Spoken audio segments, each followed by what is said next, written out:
আজ না হয় তোমার ছেলে বড় হয়ে গেছে মা, কিন্তু আগে আগে তো তোমার ছেলে ছোট ছিল, বড় হয়ে গেছে। ও কেন এখন আমার কথা শুনবে? ও এখন আমার কথা শুনবে না বৌমা, আমার কথা শুনবে না। আজ না হয় তোমার ছেলে বড় হয়ে গেছে মা, কিন্তু আগে আগে তো তোমার ছেলে ছোট ছিল, তখন তো মাল খেয়ে আসতো প্রায় প্রত্যেকদিন। তখন তুমি কেন শাসন করনি তাকে? বলো কেন শাসন করনি?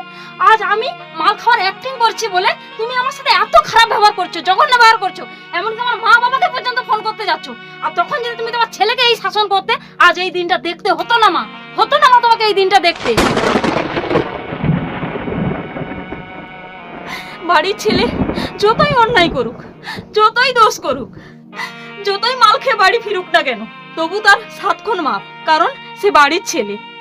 আর বাড়ির বউ একটু যদি অন্যায় করে, একটু যদি দোষ করে, তাহলে সেটা নিয়ে প্রলয় শুরু হয়ে যায়, কারণ সে পরের মেয়ে, সে পরের মেয়ে, তাই তো প্রলয় শুরু হয়ে যায়।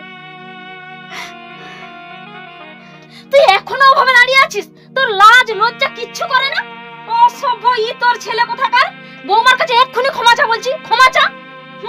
আর হ্যাঁ, তুই যদি আর পর থেকে আর কোনোদিন মাল খেয়ে আসিস, শুধু তোর বউ বাড়ি ছেড়ে যাবে না, আমিও বাড়ি ছেড়ে চলে যাব, এই বলে দিলাম।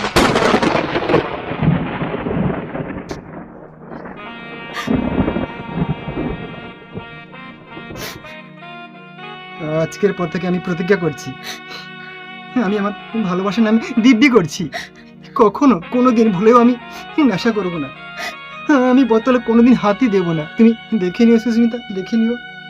আমি আমার দায়িত্ব, আমি আমার কর্তব্য সমস্ত কিছুই নিয়মিত পালন করব। প্রত্যেকদিন কাজে যাব, এই সংসারকে আমি সোনার সংসার করে তুলব। তুমি শুধু আমাকে একটা সুযোগ দাও, আর আমাকে ক্ষমা করে দাও সুস্মিতা, ক্ষমা করে দাও।